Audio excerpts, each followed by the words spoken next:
Kowalski, analysis. So this is one that somebody asked, does waiting work for gay men? And I think that this question could be applied to gay women. So I think the Bible's clear about homosexuality. I'm not saying condoning homosexuality. I think, again, like I said, the Bible's pretty clear about what it says about that. It also is pretty clear what it says about sexual immorality, people having sex outside of marriage. It says they do not inherit the kingdom. Not my words. That's what the Bible says. So that's between you and God. I'm just a messenger on that. But I will say, as far as waiting, does it work for gay people? Absolutely. So delayed gratification is a universal principle. It works for everything. In my book, I referenced the marshmallow test, a real test that people did back in the 70s, where they had these little kids in a classroom and they had these little marshmallows and they put them down in front of the kids. And the teacher said, hey, if you don't eat that marshmallow, I'll be back in a few minutes. If you don't eat that marshmallow, when I come back, I'll give you 2. And they left the room. And most of the time, the little kids ate the marshmallows. But some kids didn't eat the marshmallow. They sat there and they waited, and then they got 2. And what they did was these scientists followed those kids around their whole life, and they studied them as they grew up and they got older and they became adults. And all the kids that were able to delay gratification and wait for the 2 marshmallows, they did better in everything in life. They had better educations. They were healthier. They made more money.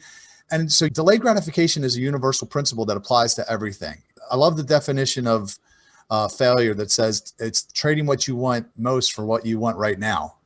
So in order to get what you want most, you have to delay gratification, because what you want right now is instant gratification. I used to be the king of that. And it always led to places that I didn't want to be, in relationships with people I didn't want to be. So you have to learn to master it. And it's not something like these kids had it or they didn't have it. It's a muscle that you can strengthen. I'm a living proof. It can be done. You can delay gratification and you can build that muscle up. But your goal with waiting, whether you're gay or straight, is to say your best yes. Okay? Think about that. Not your first yes, not your third or maybe your 10th or 20th yes. It's your best yes. When you can say your best yes, then say it. But you won't even know what your best yes is if you're not committed to waiting. You will say yes to that first person or third person or 10th person, because unless you're willing to go all in and say your best yes. And that's what waiting will do for you. And that's what it's done for me. So, and also time gives you perspective. That's the other thing about waiting is when you wait. I mean, think about this. Okay. When you're a little kid, right? You might have like ate dog shit. Like seriously, when you're little, you don't know better. But when you get old, or you're at least eating like mud pies and things like that, right? Kids will eat all kinds of things. They'll stick all kinds of things in their mouth. I remember I used to take these pennies and I would put them in my mouth and wash them in my spit. I'm like, that's disgusting. I would never do that now.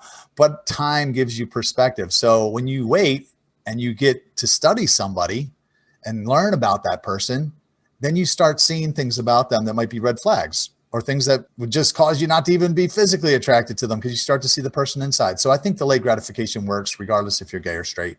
Not to say, again, I'm condoning any kind of lifestyle, but I do think it works.